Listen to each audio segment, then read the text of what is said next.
This is the Be One Change One podcast, where our mission is to help listeners define values, practice integrity, and inspire change. Our vision is to mentor men and empower them to achieve more by taking responsibility for shaping their own lives. He's CAS, an evolving man who has been shaped by adversity and continues to grow through his imperfections. And he's Roscoe, an imperfect work in progress that tries to suck less every day. Between us, we have over 40 years of Air Force fighter pilot experience with countless hours as trainers, instructors, and mentors. Join us and learn to take responsibility for your own life as we dive into subjects from leadership to resilience to vulnerability. Be the one who changes their course. Be decisive, driven, and purposeful. Set the example for others. Lead. We wish we'd had this show when we were younger men. Be the one. Dude, it's been a minute. It has. The last time... Life is busy. Goddamn. The last time that we were even sitting across from each other was over 2 weeks ago at Cold Beer and Cheeseburgers. That's right. Yeah. And we haven't been in this room in a while. No, we haven't. It was like a couple of weeks before Christmas, wasn't it? I feel like it. I think so. Yeah. It's been a minute. Holy shit, man. So life has not slowed down for me at all. It seems like a perpetual cycle. Just when I think I'm getting ahead, we come up with a new project or something else falls out of the sky, and whatever, man. You throw a grenade in the room, you got to deal with it, right? That's life. I'll tell you, man. It's just hard sometimes. What if there was like, is there like a pause button? Like, how do you hit a pause button on your life? Vacation, I guess, man. But my vacations tend to be freaking balls to the wall too, man. Yeah, mine aren't. Not usually. Sometimes. Are you a beach Mai Tai kind of guy? No, not necessarily. But like, I don't try to build, if I can help it, I don't try to build a lot of structure around. Like, sometimes you have to if you're going to a specific place to do a specific thing. But I don't try to build a lot. Well, like Alicia and I, when we go on vacation, a lot of times we don't try to build a lot of structure around it. It's a little kind of more, how do we feel today? The no plan. Yeah. Like, what do we want to do? Because maybe it is just go to the beach and lay down and drink Mai Tais. Or maybe it's let's go do X, Y, and Z. So, yeah, it's just like, but even just getting out for a couple of days for us sometimes is really beneficial because, for instance, like we just went back to Nashville for 3 days, to see David, and we you get out of your routine at home. And there's just something about being somewhere else too, where all the things that you worry about are, like, oh, I got to do the dishes, I got to do the laundry, I got to, vacuum the house or whatever the case is. You're not worried about all those things. So it's kind of a nice break. It feels like shit when you come back because then all that stuff's kind of staring you in the face again, but you at least get a little of a reprieve from it. So no, I think there's validity to that. And, we always frame it like if we're not sleeping in our bed, it's just something different about it. And sometimes that's our camper, or maybe it's a friend's house, or, just going to visit, or a hotel room. And, we joked about when Caleb was going to move out, or when Caleb was going to college, we were going to turn his room into a sex dungeon. Yeah. And, it's still in the works. I mean, it hasn't been completely mothballed. Okay.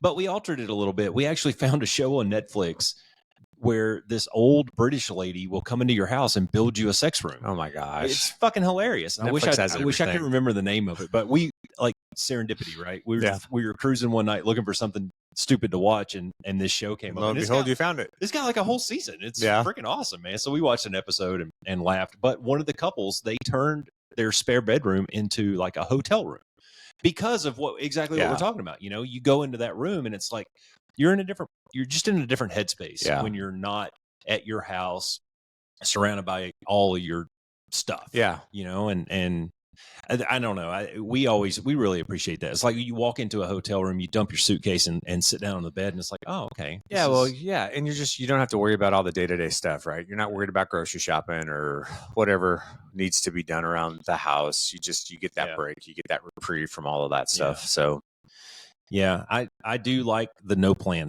Yeah. I like, let's pick a spot on the map, find a hotel room, and let's just go and we'll figure it out. Yeah. But then there is merit, I think, in when you go to certain destinations, there's like, okay, here's the top 5 must-sees. Yeah. Shit, we need tickets for those. So now we have to kind of plan and structure our day. You do. And all that. But I do appreciate those evenings or those afternoons where it's like, fuck it, man. Let's just I don't know. Let's just get on a bus and fucking see where it goes. Yeah, we can do whatever we want. Yeah, That's cool. So yeah, cool. I like those kind of vacations. Yeah, I need one for sure. I need to go camping. That's what I need. Yeah, you just need to get out. Well, there's something therapeutic about just sitting in the woods, quiet except for the ringing in my ears. And, and I know that pain. Yeah, but that is tranquil. Yeah, I think is the right word that I'm looking for. The tranquility of just sitting there and watching the leaves and the birds and the lizards and Yeah. Remember this conversation because it'll be great for when we talk about balance. Oh, yeah, okay. Well, speaking of which, what the fuck are we talking about We're today? talking about breaking unhealthy cycles today. I could do that by going camping, I feel like. Well, that might be part of your plan as you build one if you've got an unhealthy cycle that you want to Sounds like a step. Sounds like a step we might get to. Yeah, probably. All right. Cool. Breaking unhealthy cycles? Yeah. Would you ever consider breaking a healthy cycle? I don't know. If it's healthy, why would you? I mean, you may modify it.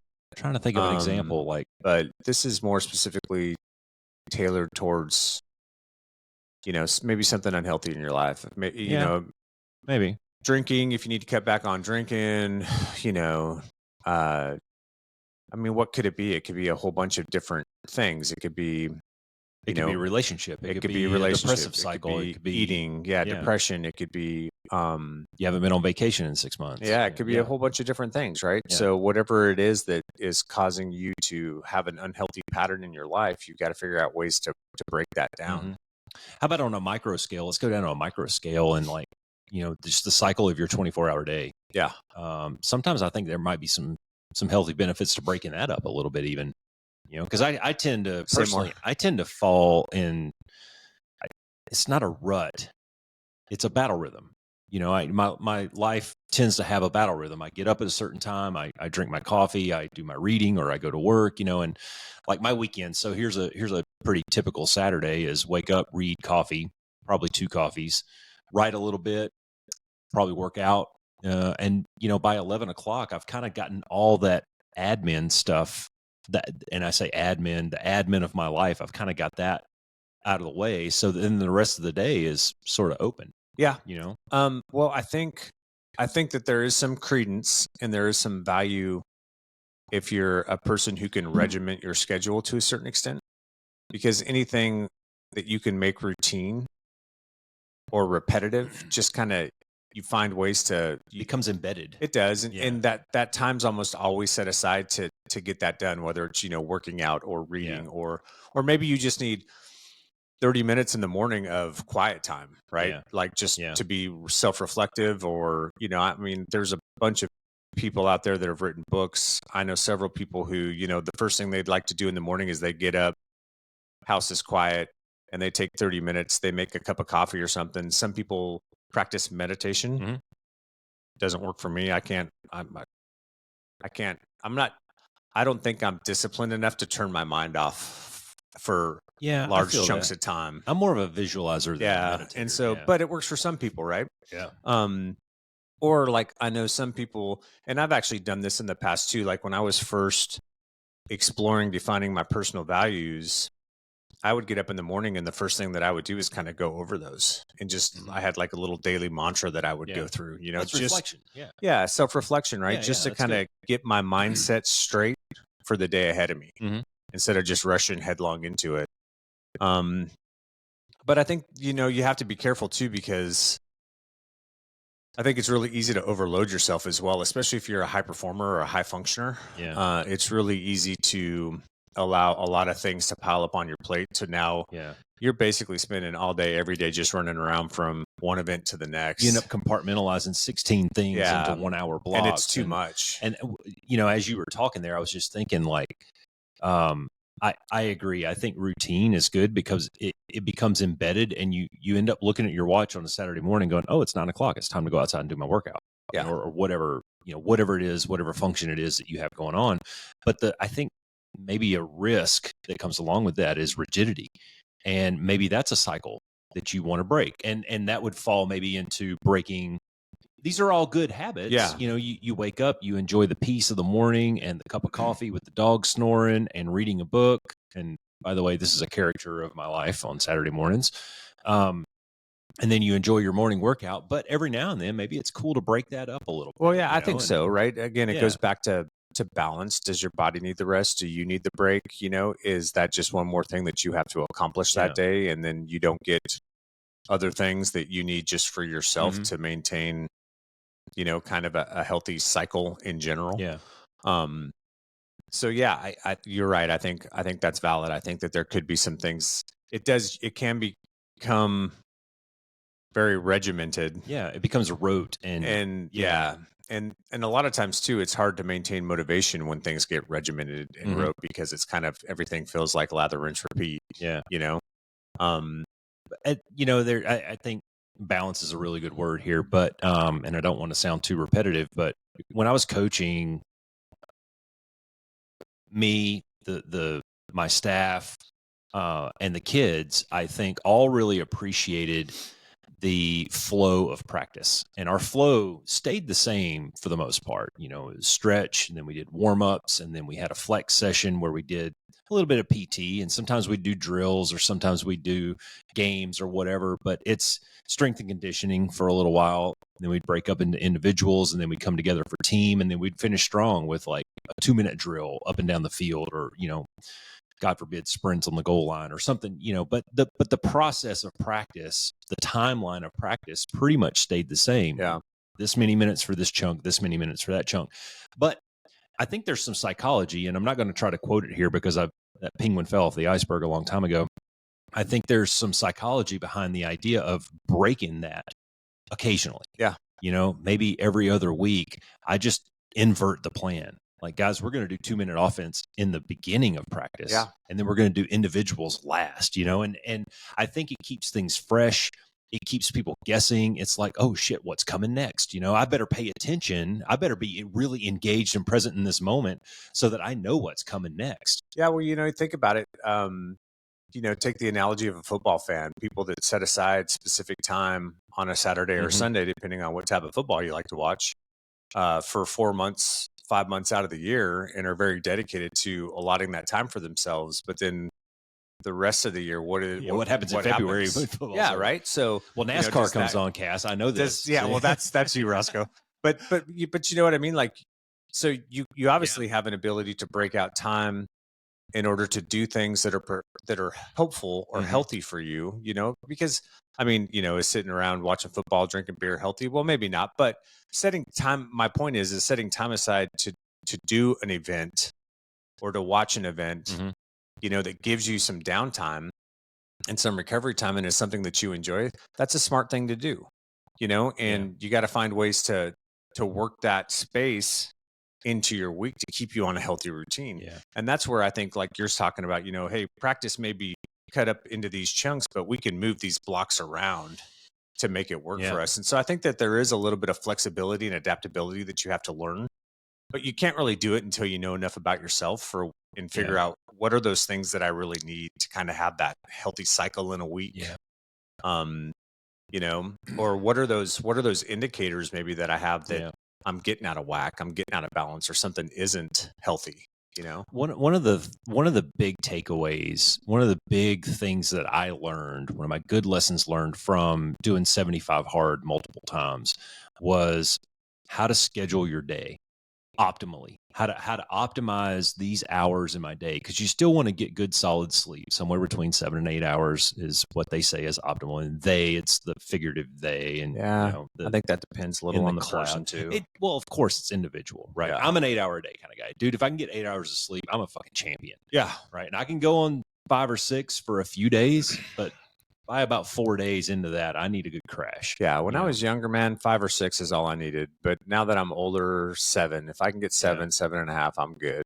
8's my happy place. But you have these required events to complete that program, required events every day that you have to accomplish. Yeah. And when you start thinking about it, when you start being very conscious about those things, even when the program's over, you've proven to yourself that you're capable of doing this. It's just a matter of plugging them in, wherever you have the time. And if I've got 15 minutes waiting at the VA the other day for my appointment, dude, I can read a few pages of my book. Yeah. Then, and so you learn to, it's like you remember in basic training or OTS, like they give you 1 minute to do something and you learn exactly how much 60 seconds is. Yeah. Like that's valuable. That is a valuable lesson. That is a valuable lesson. People who have not gone through a crucible like that don't understand.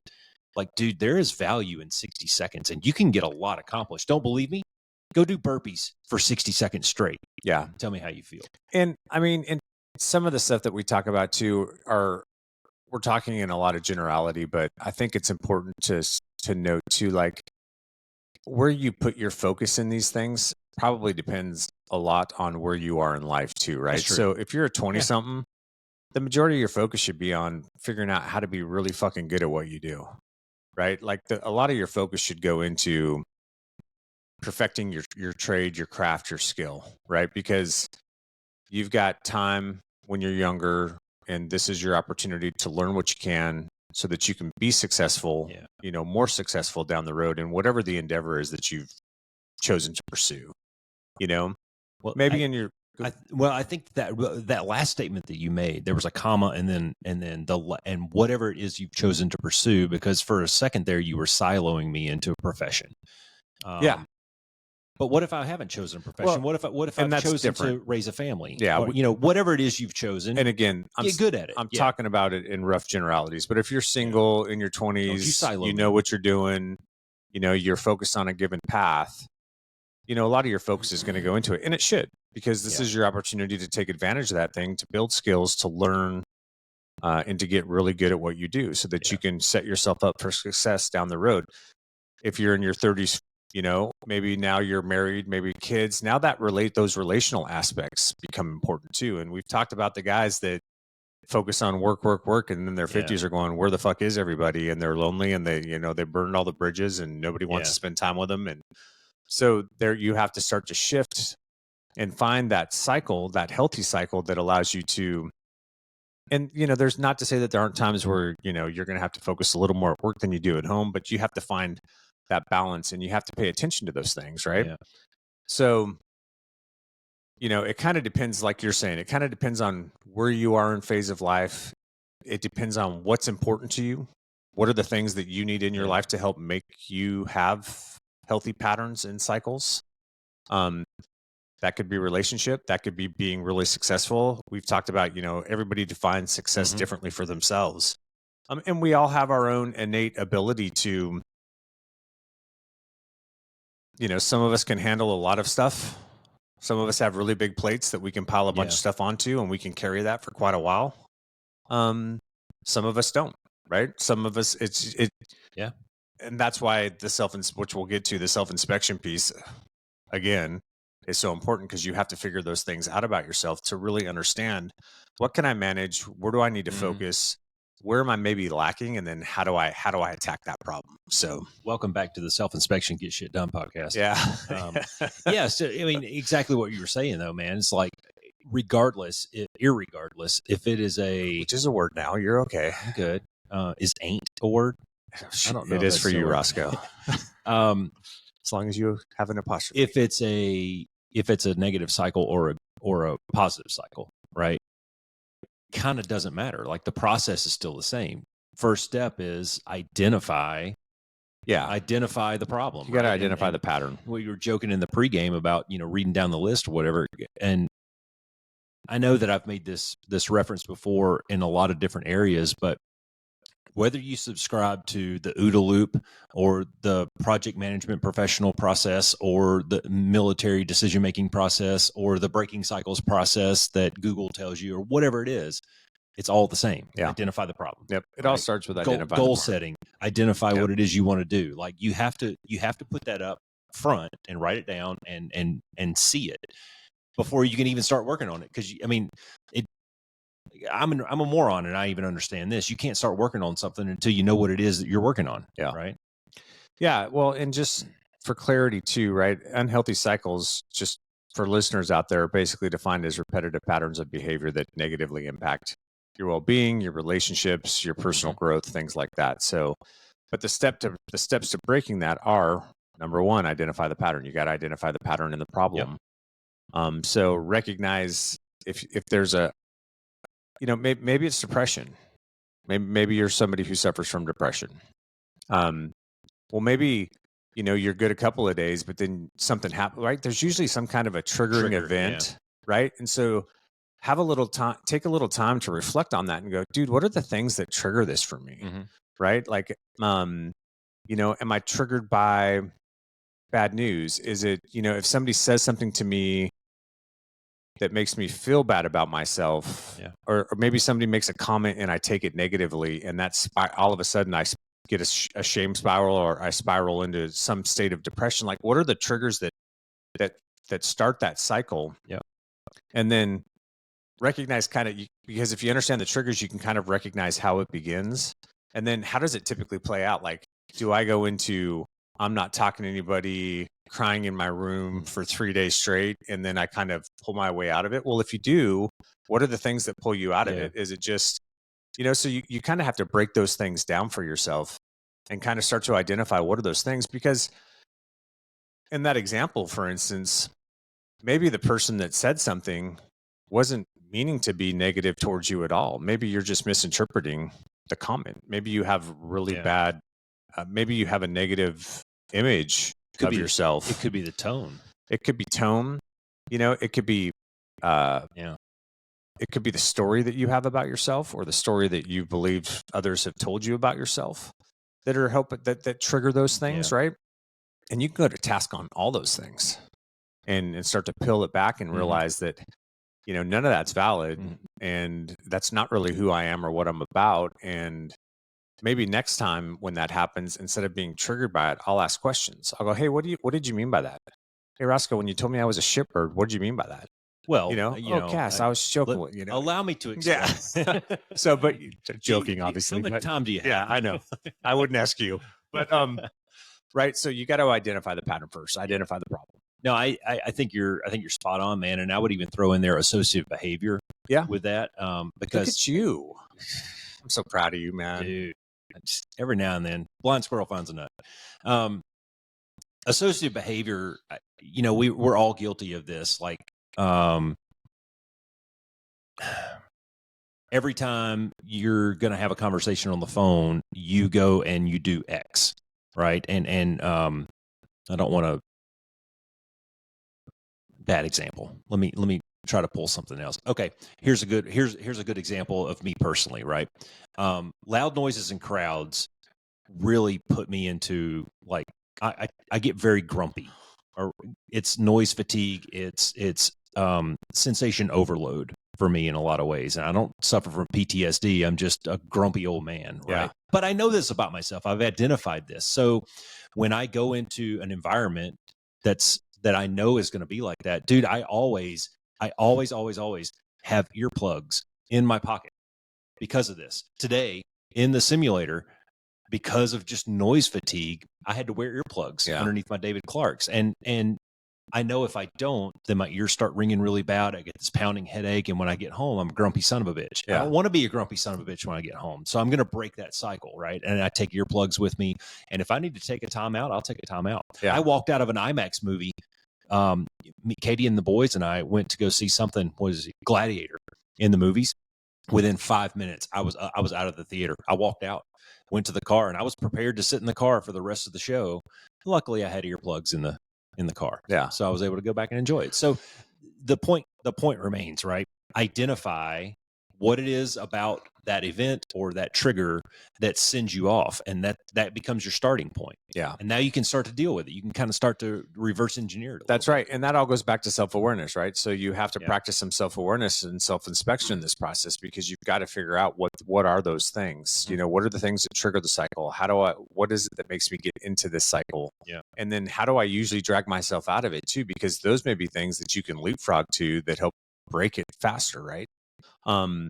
So, and there's a bunch of ways that you can do that. You can obviously, you've got to sit and ruminate on some things for a little bit, but just, again, some of it is just self-awareness in the moment too. Like when you start to feel a certain way, or you start to have a certain reaction to something, instead of reacting to it, like we've talked about with what's his name? Frankel, right? You've got a little bit of space there.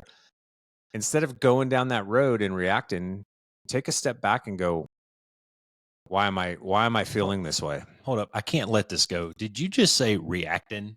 Yeah. Why am I reacting to this that way? Okay. And reacting. Yeah. What's causing this reaction in me? Ask that question, right? And drill down on that, and try to avoid going right into that emotional portion of your brain. Try to stay in that logical piece for a second and try to dissect it a little bit. A lot of people find that journaling with this, or having something to write on, can be really beneficial, because you can kind of track your thoughts, your emotions, what's going on at the time. Or maybe any behaviors that you have that are associated with whatever that cycle is. But try to start to break it down and figure out, okay, what is the underlying issue here that's making me have this reaction, or that's making me desire to do this thing, right? Yeah. What if you don't know? Well, that's where a therapist can help, depending on the nature of it, I was right? Gonna say, get a third party. Yeah, get it, or or do some research, right? There's things that I do and say that I don't realize come across a certain way, and I'll ask Katie, and she'll highlight them. She'll go, well, it's like we always used to joke that she and I could say the exact same things, but just due to tone, resting bitch face, inflection, whatever it is, it comes across a different way. Your RBF is strong. The RBF is strong with this one. It's so strong.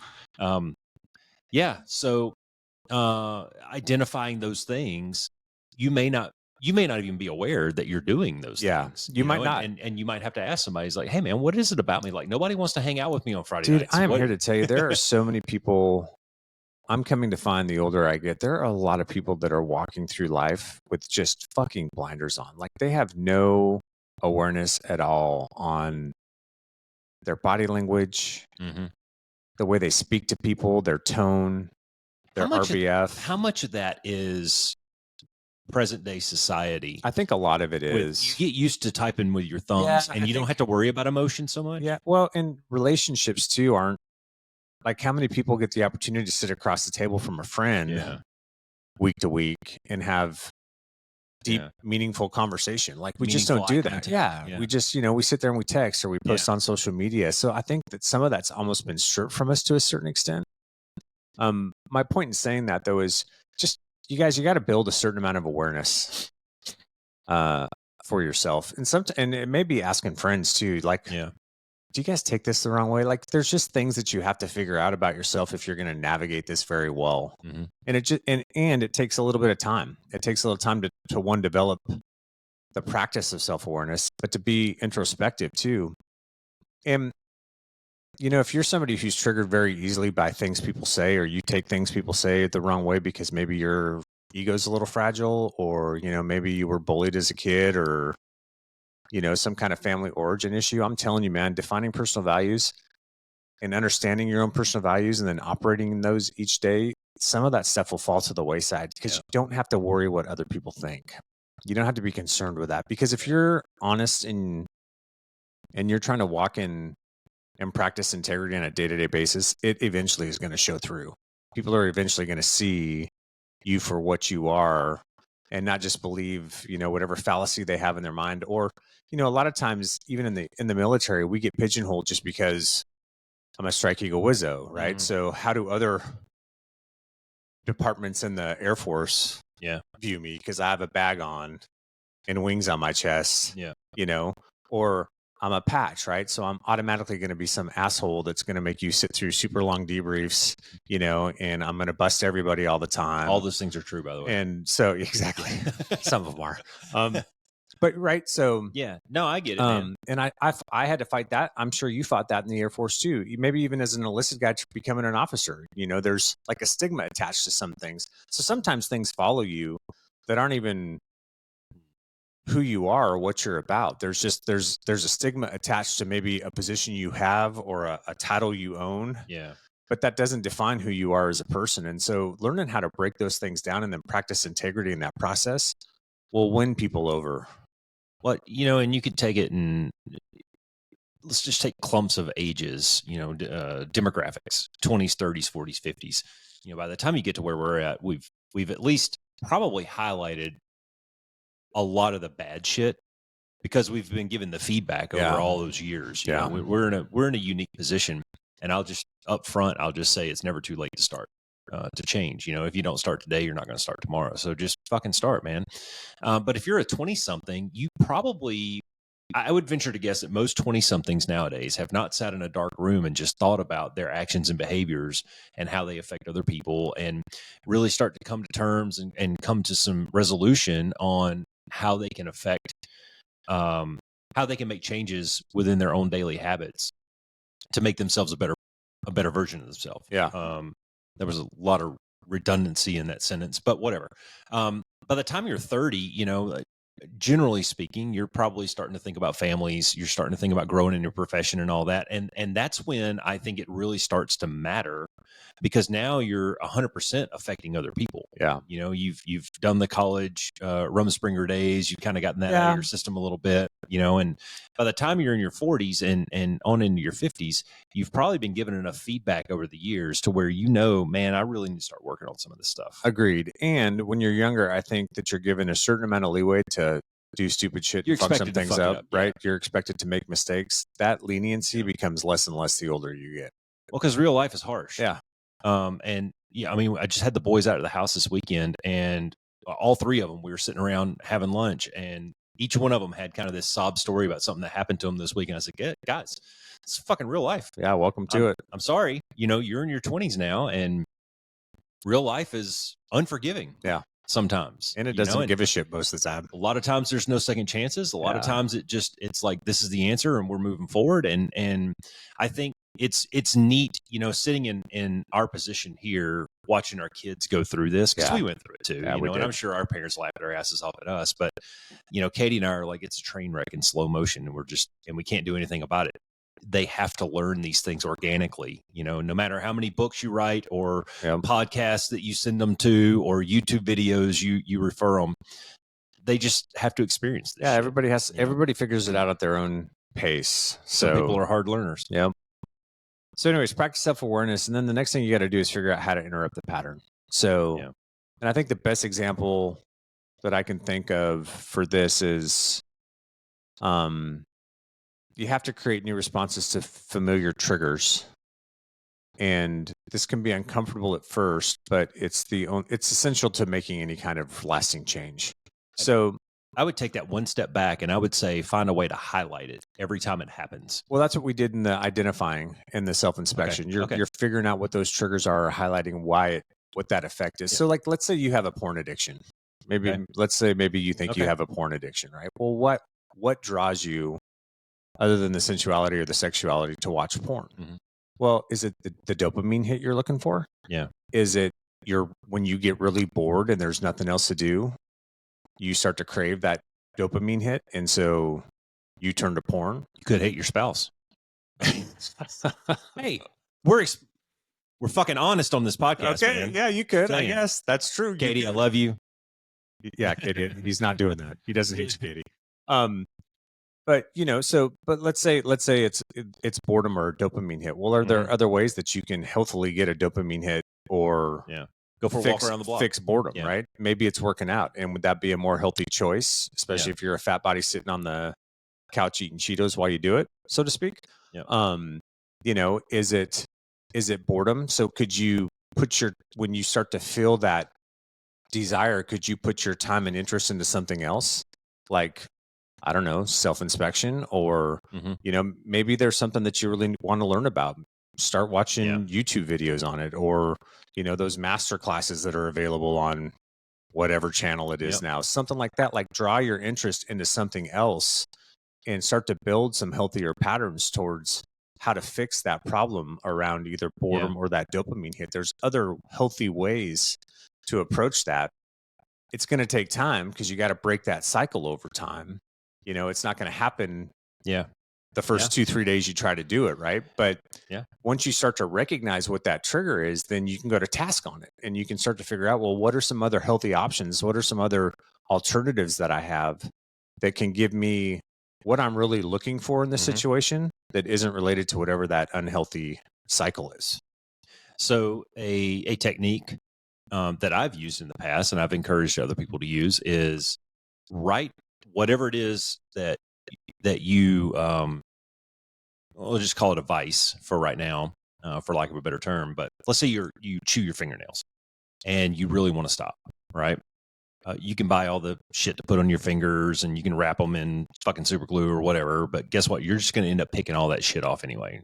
I was a thumb sucker until I was like 10 years old, and they tried putting all kinds of shit on my thumbs. I just suck it right off, man, so to speak. But one thing that I've used in the past is if you're a fingernail chewer and you want to stop chewing your fingernails, write the word fingernails on your mirror in a dry erase marker, right? And every time you walk into your bathroom, you see the word fingernails. And what it does is subconsciously, every time you think about putting your fingers in your mouth, you're going to think about that mirror and that word fingernails. And that's that space that Viktor Frankl's talking about, right? That creates that space for you to now make a decision. It's no longer a habit. It's no longer just this unconscious motion of putting your fingers in your mouth. Now you're thinking about it.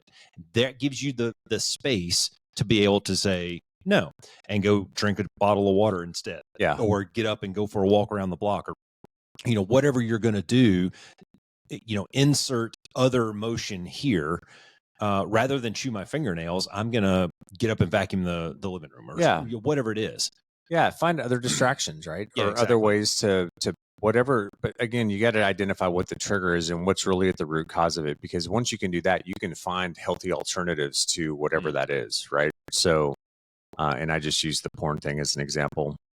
And the interrupt the pattern and then develop healthy alternatives. Those two, to me, kind of go hand in hand, right? Because you're interrupting the pattern by identifying what those healthy alternatives are. So you replace the negative with positive, with positive things that are going to support your well-being, your own personal growth. And again, it could be a myriad of things. You just got to figure out what works for you. Well, we said it earlier when I said, so you may have to test some things out. Associative behaviors, right? So there's this one thing that happens, and every time that thing happens, I always do this, right? Every time the phone rings, I get up and I walk into the kitchen. Okay. Well, how about now that you've highlighted it, now that you know that this is what you do, you've identified that problem. Every time the phone rings, instead of walking to the kitchen, walk into the bedroom.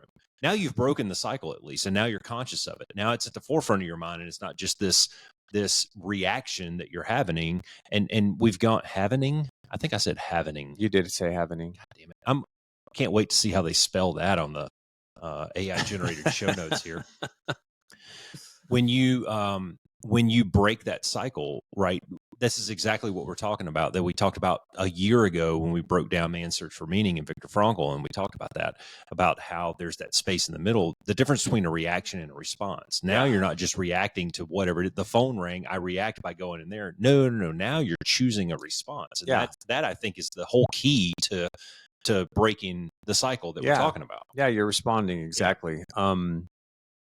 And just so we don't get too far down the rabbit hole, these don't have to be big things either. So, for instance, for me personally, when Alicia and I got together, kind of an unhealthy cycle I had. Alicia's Italian. She's got a little bit of a temper on her sometimes. She gets spun up real quick. And she's not even that spun up, but the way that she talks sometimes is very... how can I say it? She seems like she's super frustrated and mad, and she's not. She's very expressive that way, right? I didn't understand that necessarily at the beginning, and the way that I grew up, when somebody's mad like that, that's a bad thing, and a lot of times my initial reaction to that would be to withdraw, right? Especially if it was like some kind of relational issue between the two of us. Was for me to kind of turn inward, withdraw, kind of take space. And that wasn't a real healthy cycle at the beginning.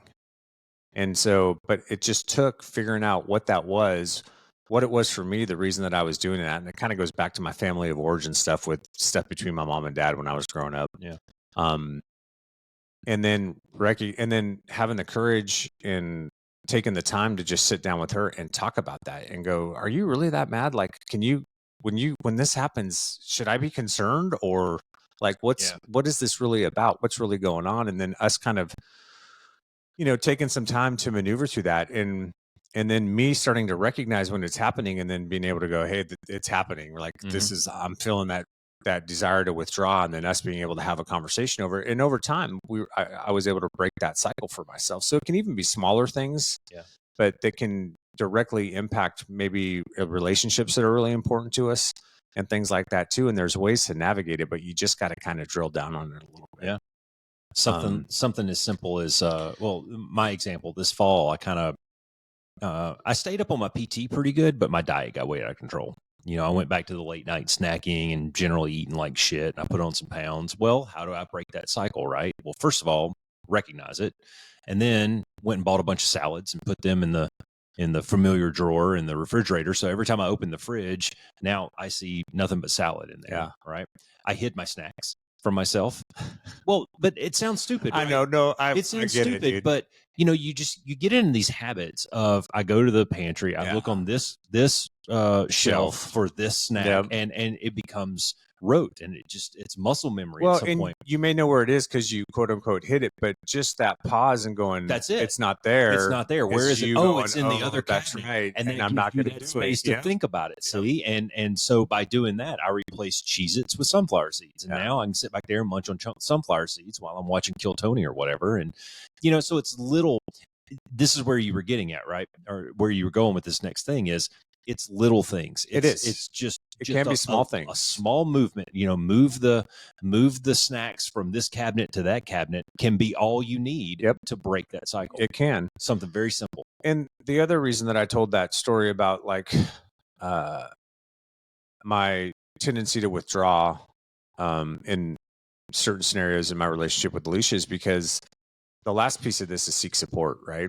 And so having support around this, having people around you, finding people, good people, whether that's, friends, a significant other, a wife, professional help if you need it. You need a support system too. You need people that you can have that conversation with, that you can kind of help drill down on those things for you, that you can ask those questions to about yourself and go, dude, do I do this? Or, hey, is this, when I react this way, what are you getting from me? Or like in the case with Alicia, hey, I want to withdraw when this happens. Everything good? I think so. Okay. I want to withdraw when I want to withdraw when this happens. Can we have a conversation around that? Because I don't think I don't want to really do that. I don't think it's warranted, right? You can have those conversations, and that can be uncomfortable. But you need to build a support structure around you if you need it to have accountability. Maybe you want to stop. Maybe you chew tobacco and you want to stop, or smoke cigarettes and you want to stop. Find a friend who's doing the same thing and be accountability partners and go, all right, dude, we're going to stop. And when you feel like you need to put a fatty upper lipper in, call me, or come find me, and we'll keep each other.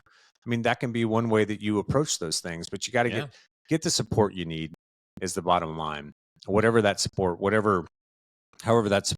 shows itself, or whatever that support comes in. Having support is important. Well, I'll tell you, man, just from personal experience, when you get to a point after you do this for a little bit, we always talk about, the comfort circle and all that kind of stuff. When you get to the point where you have the self-discipline to do some of these things, it becomes liberating. It does in a lot of ways, because you kind of feel like King Kong in a sense. It's like, man, there's I can do this. You get that confidence. That small victories. Man, if I want to drop and if I want to cut down on drinking, I can do this. If I want to lose 10 pounds and look sexy by the pool, I can do this. Right. And really, throughout the podcast and throughout all of our shows and everything ties together like that big O knot, and really these processes aren't all that different for any of the things that we talk about. Any of the self-improvement, trying to be a better version of you and 1% better every day and all these cliches and platitudes we throw around. But the process really hasn't changed that much, right? And we always talk about, like, even with Ryan the other day when he was sitting here, you're getting ready to start your new PT program. Start small, man. Just go for a walk around the block. Brittany runs a marathon. All these things, we're not asking you to identify every single vice in your life and chalk it up on a whiteboard and keep count of it every single day. you're going to fuck it up. And a way that you can not fuck it up as much is to just do one at a time. Do something very small. That's right? If you try to bite off too much of the apple at one time, you're going to fuck it up. That's right. We all have. When you fuck it up, that's going to have a negative impact in your brain. You're not going to feel good about yourself. You're not going to get that positive affirmation. You're not going to have that win that we seek, right? But if you do one thing and you do it well for a month or 2 months or 3 months, that's a win, man. Yeah. And you feel good. And you're like, holy shit, man, it's been 3 months. I haven't had a cigarette. This is awesome. Yeah. Right? Let me try something else. Yeah. I'm going to cut down and only have booze on Saturday afternoons. Yep. All right. And I'm going to try that for 3 months and see what happens. Yeah. You know, so it's these compounding things one at a time, very small. This is how you build habits. This is how you make change. And that's a great segue into the fact that you have to remember that to break any cycle, it's going to take time and it's going to take patience. You got to be patient with yourself. You got to be patient with the process. You're probably going to fail along the way. Get up, dust yourself off, keep going after it. But like you were saying, the point is that small steps lead to significant change. Those small victories, right? You start to get small victories. And as you start to practice more self-awareness and self-inspection, you'll start to discover more about yourself. And that'll be beneficial in this process as well. Yep. You know, and you got to create new routines. And creating new routines may be a process in and of itself. It may take time to identify what are the things that I can do that give me that, you know, that fix whatever that cycle is that I'm trying to fix, whether it's the boredom piece or the dopamine hit or whatever the case may be. But just have some self-compassion, be compassionate with yourself. And then mindfulness is really important, right? Because you have to start to be aware of your thoughts and your actions in the moment. And I think that that's hard for a lot of us to do at first. Is to be really That's extremely hard. It's super hard. That is a skill that takes a long time. Yeah, it does. To be present in the moment and understand why am I doing this? Why am I feeling this way? Why do I want to react to this in this way? That's hard to do. Or just being able to visualize the second and third order effects of an action. Like, if I do this, then probably in all likelihood, this, and this is going to happen. So maybe I don't do that thing. Yeah. You know, whatever it is. Yeah. And obviously we're looking at this in a negative way. You can absolutely look at it in a positive way. If I do this, then these 3 really positive things. Yeah. These other good things happen.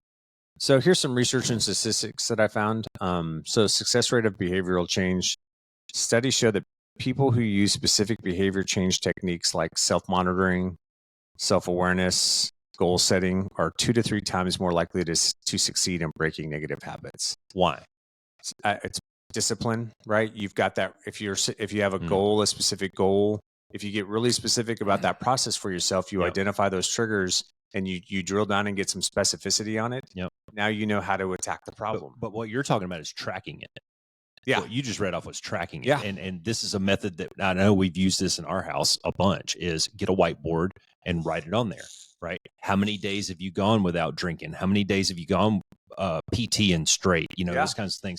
And there's some accountability in that as well. There is, but the answer that you're looking for is it's dopamine. It's a dopamine hit when you have to erase the number and write a new awesomer number on there. Yeah. Like, oh, I PT'd. Or you have to erase it and go back to 0. I just PT'd. Well, but that's a feedback loop, though, right? That's like, oh, fuck, man. Okay, I can do better next time. Yep. I'm going to do better next time, right? I got 4, I'll get 5. You help. Yeah, you start to motivate yourself a little bit. It's like, fuck, I did 4 days. Okay, next time I'm doing 5 days, you know, and that this is why I have a whiteboard in my room where I track every day that I work out. And I do it in different colors, right? And seeing red on my board generally pisses me off. And this is something I've been doing for years now, but it's my feedback loop to myself. Yeah. And I can look at a glance and I can go, man, I've been slacking off and I got to do better. Or, wow, look at that. I did 2 weeks in a row, man. I'm going to go eat a pizza. Yeah. You know, whatever it is. Like even Ryan said, you can have a cheat meal. Yeah, so, dude, you got to reward yourself every once in a while. That's the whole point though, is track that shit so that you get that positive dopamine hit, man.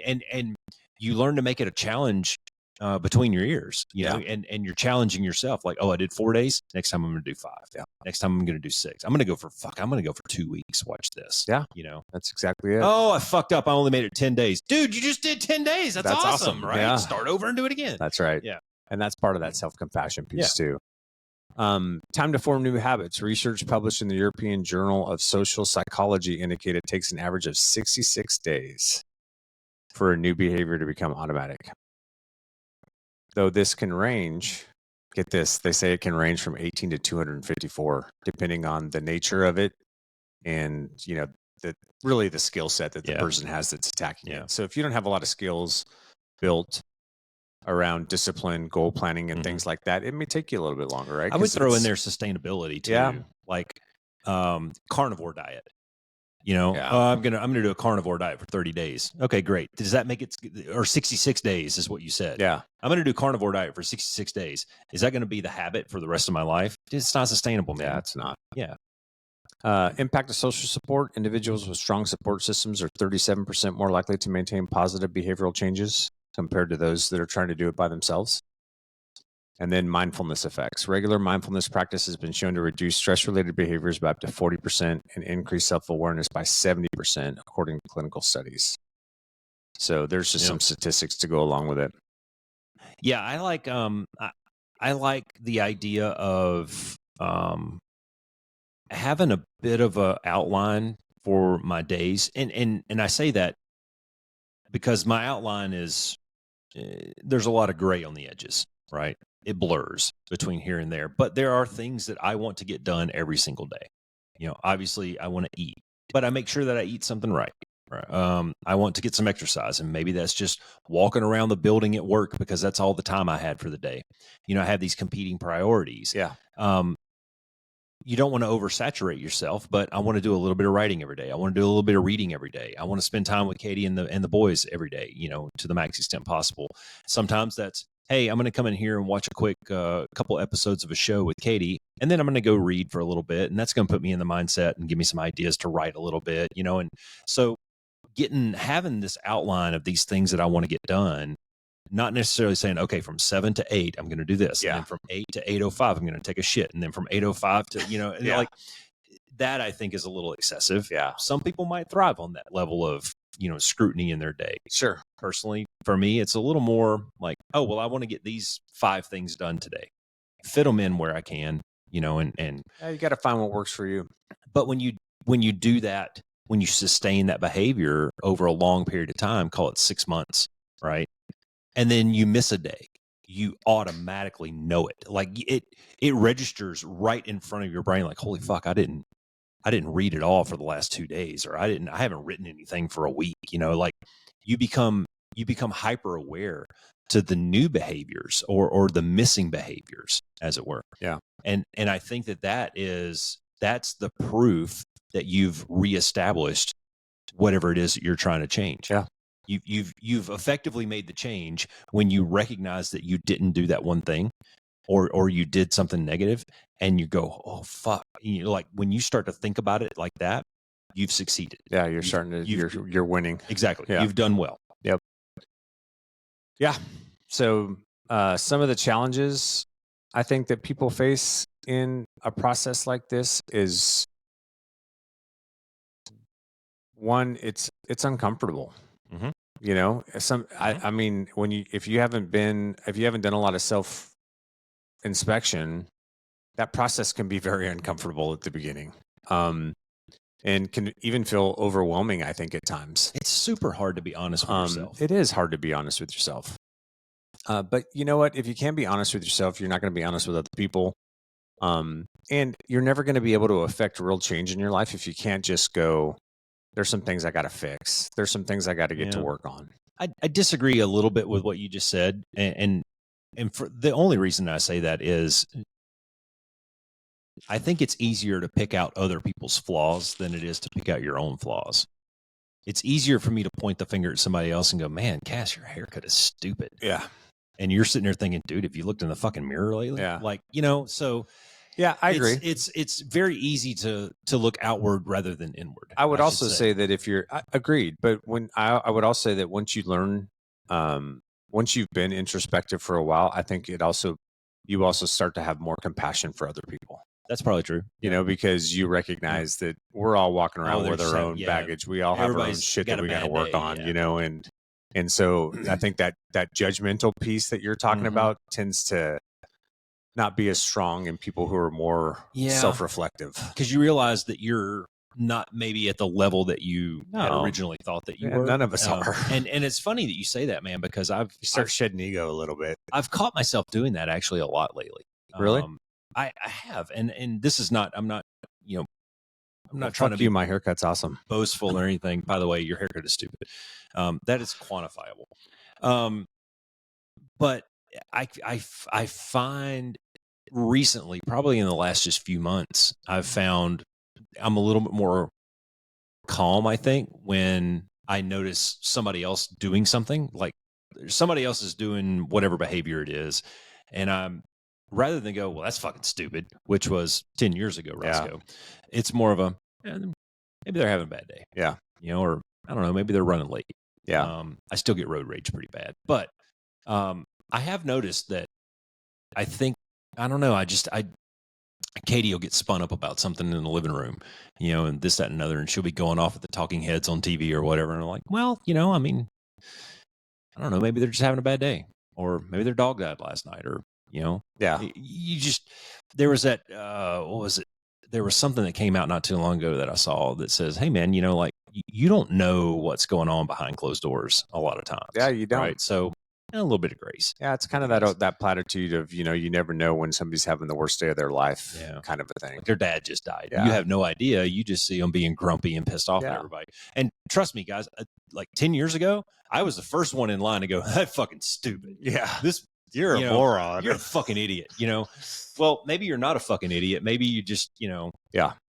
So anyways, that was it's okay. Sidebar. You're good at tangents. No big deal. Yeah, pick something to be good at. Yeah, fear of change can also be an issue, right? Just that, because anytime you're changing something, there's unknowns associated with it, and I think sometimes that fear of the unknown stifles people from going down that road, right? What's this really going to look like? It's daunting. Do I have in a lot of ways? Because, like, if maybe you've got an issue with drinking. Well, if you're going to tailor that back, does that affect your social circle? Does that affect the people that you hang out with? What are they going to think of me?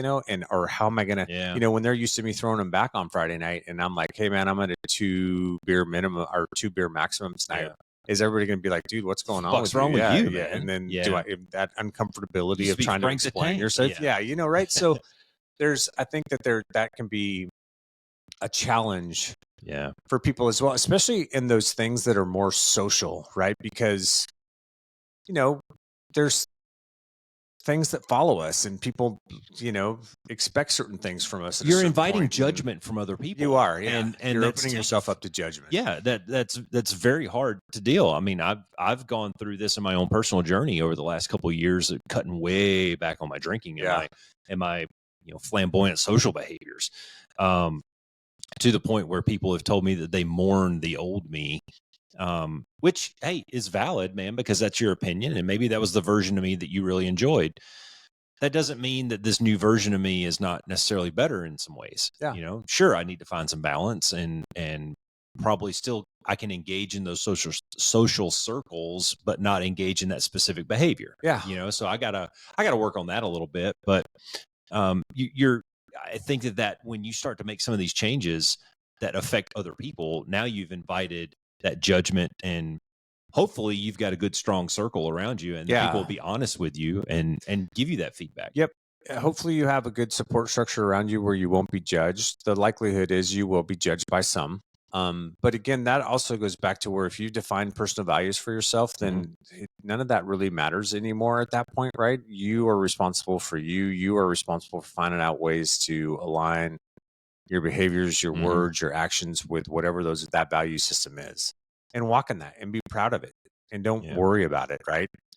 Some of that stuff, it kind of goes back to what we were talking about in the forgiveness podcast with Alicia, where some of that stuff you just have to get to a point where you can just let go and not be overly concerned with other people's judgments about you making positive change in your life.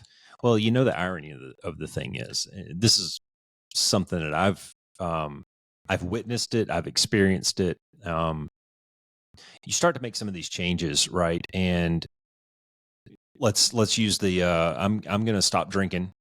Maybe I go teetotal. Maybe I just cut way back, and it's once every couple of weeks on a Saturday night. I'll go out and have a couple, right?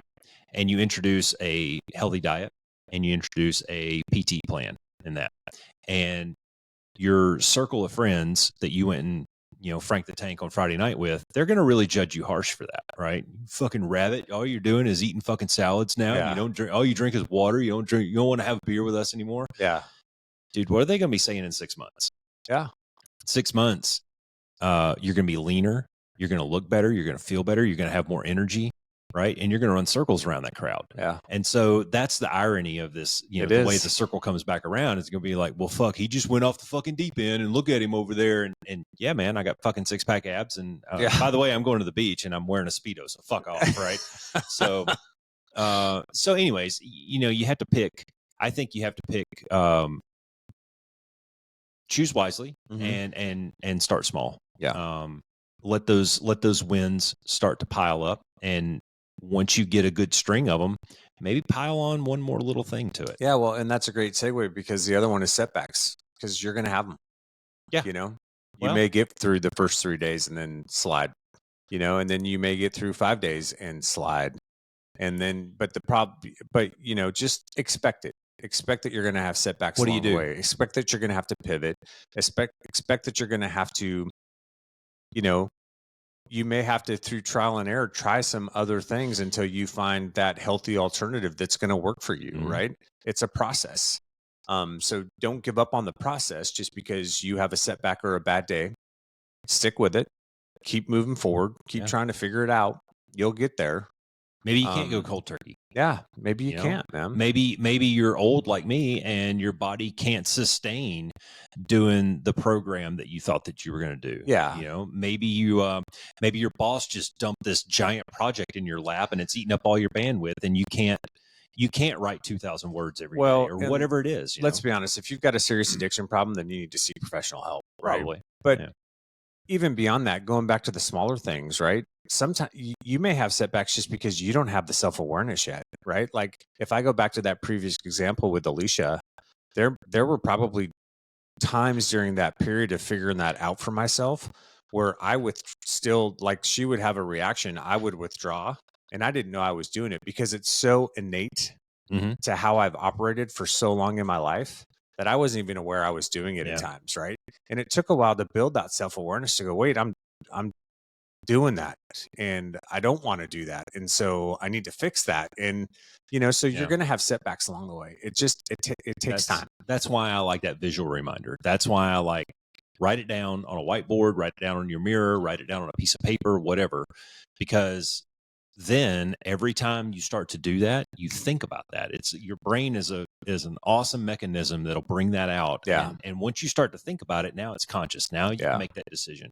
And if you choose to go and withdraw and go into your happy place or your dark place, whatever it is, well, then that one's on you, right? Hopefully you make a better choice the next time. Yeah. Well, and what I would say is focus on progress and not perfection. Right. We talk a lot about focus on the process, right? Don't worry about what the end state's going to look like so much. Just stay engaged in the process and focus on that. Don't worry about being perfect the first time out the gate. You're going to have some struggles along the way. And then, celebrate the small victories. Yeah. Right. Take the small wins and build momentum off of those. Like we've talked about, whether it's goal planning or whatever. Dude, I was watching the Bills beat the Ravens the other day. Yeah. And I was watching Josh Allen in the post game, and she goes, "What do you got for the Chiefs?" He goes, "I'm not even worried about the Chiefs right now. I'm going to celebrate this one. I'm going to enjoy this win he's in the moment for the night. We're going to go have some drinks. We're going to have a good night, and then tomorrow morning we'll get up and worry about the Chiefs." Yeah. So celebrate the wins. Yep. That's something that I really suck at. I really suck at taking the dub, enjoying it. You do. Because it's like, okay, accomplished. Next. Yeah, you're always on to the next task. Yeah, and I really need to get better at that. That's something that maybe I should make 2025 my year for just, enjoy the small victories, man. Enjoy the moment. Take a few moments to just really relish in whatever it is you accomplish. And it's, I finished a book. Man, let me think about it for a little bit. Let me go back through the story, because it's normally I shut the book and I'm like, all right, what's next on the shelf? Give me that one. I got some big things that are going to come out this year, I think, and I should take my own advice and really try to enjoy. I'm going to hold you to it. Good. I need an accountability partner. And we're gonna have a glass of water. Shut up, you dumb fuck! Just fucking smile, will you? Yeah, exactly. Yeah. So, all right, what else you got, man? That's all I got, brother. How about you? Chiefs or Bills? Bills. You think? Yeah. They already beat them once. Yeah. Pat Mahomes, cold Kansas City night. Yeah, Buffalo's used to the cold. Yeah. And I don't know, man. I think Buffalo's just a more complete team. I mean, you can't ever discount the Chiefs because they know how to win, but yeah, and Pat Mahomes is the best player in football, but Josh Allen ain't no pushover, and they're a pretty complete team. I think it's going to be a good game. I could certainly make the argument that Pat Mahomes is not the best player in football. And here's my argument. Here's at least partial argument. For 3 years, I had Josh Allen on my fantasy team. 3 years. This year, I have the number 1 pick. And I chose Pat Mahomes. Sorry. #fail. Yeah. I finished dead last. Yeah. Yeah. So I've got to wear the fucking pink tutu or the morph suit or whatever the hell we came up with. Right on. So Eagles and who else is? Oh, Washington. And the Commanders. Yeah. Whoa, where the hell they come from? Yeah, no doubt, man. Jaden Daniels. Mm-hmm. He's balling, man. Yeah, he that is. Dude's spinning it. Is he the next Lamar Jackson? He's got his style. I'll tell you what, he's good. Close. It's close. Yeah. Yeah. They've just been lights out, man. Yeah. They've always had some good offensive weapons. They just haven't had the quarterback for a while, and he's as a rookie. Yeah. You know, it's interesting, not to get off on a complete tangent here, but I read an article. You know, he uses VR headsets to train.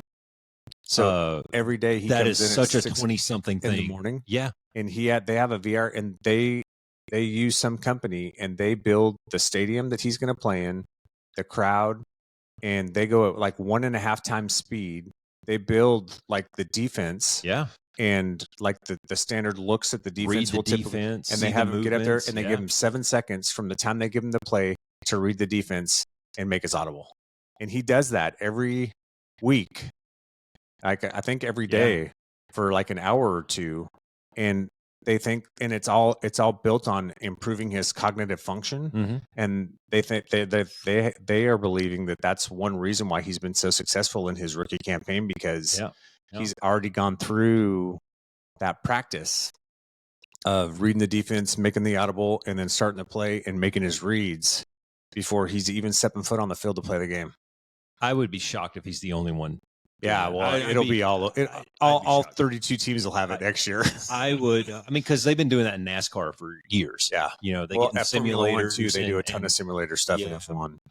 Fuck, we do it for the courses. I mean, we rely heavily on the simulator for exactly that, man. And you know, one thing about high level sports like that, when you get to that level of competition, you cannot replicate game speed. No. So if they found a way to do that and at least put you in that environment, have you wore one of those VR? Yeah. The whole like, holy shit, is it immersive, man? Yeah, it is. You feel like you're falling. Yeah, it's crazy. It is crazy. So yeah, that's pretty cool. And then Hurts got hurt. He did get hurt last week, so we'll see how he does. Although Saquon, man, I don't know if anybody can stop that guy. He's just ridiculous. Yeah, he's off the chain this year. MVP is it's got to be between him and Allen. It has to be. Yeah.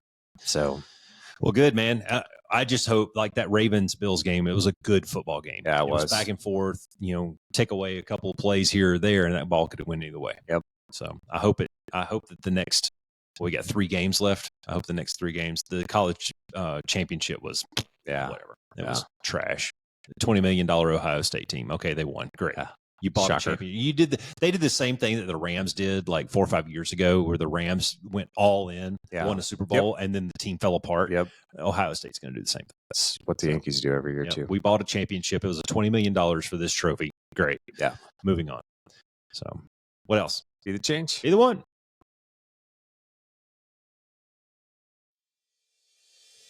Thanks for flying with the Be One Change One podcast. If you got something out of this show, then be the one and share it in your circles of influence. You can be our wingman through our website at www.be1change1.com. That's B and the number 1, change and the number 1.com. We invite you to be the one and join our fighter squadron on social media at Be One Change One on Facebook, YouTube, and Twitter. You can follow us at Paul Roscoe White on Facebook, Instagram, and LinkedIn, as well as Roscoe's website, www.paulroscoewhite.com. You can email us from the website, and please leave comments, share, and ask questions, or leave ideas of things you would like to discuss on future podcasts. Most importantly, be the one that helps us win the algorithm by leaving a review on whatever platform you're listening on. Thanks for joining. Until next time, be the one.